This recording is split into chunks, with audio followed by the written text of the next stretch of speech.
Posljednje vrijeme imali smo nekoliko prilika družiti se s novitetima iz svijeta slušalica. Relativna novost je da mnogi proizvođači u posljednje vrijeme izostavljaju klasične utore za slušalice, te time prisiljavaju specijalizirane tvrtke za sve kvalitetnim bežičnim slušalicama, koje će koristiti uglavnom oni sa skupljim pametnim telefonima. Jedan od sjajnih primjera su slušalice Klipsch Reference. Tvrtka je audiofilima poznata najviše po sjajnim zvučnicima, no kao i neke druge tvrtke sada šire svoju nišu proizvoda. Naravno, razlog je opća raširenost pametnih telefona i slušanje glazbe u pokretu. To se osobito odnosi na mlađu, ali vrlo dinamičnu i zanimljivu populaciju korisnika. Modelom Klipsch Reference tvrtka ozbiljno ulazi na već etablirano tržište.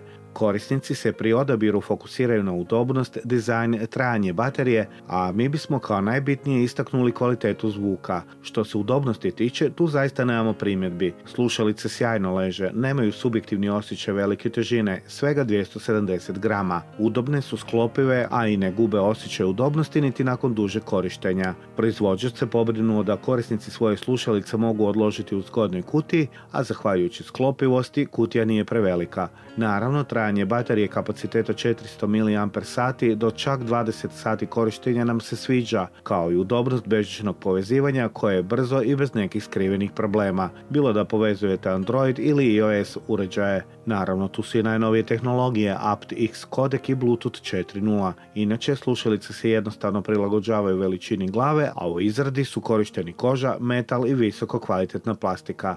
Što se tiče upravljačkih tipaka, tu se nalazi ona za uključivanje i isključivanje te tonske kontrole. USB priključak za punjenje je skriven, a tu je i audio ulaz. Sve to nalazi se na desnoj slušalici, dok na lijevoj nemamo ništa.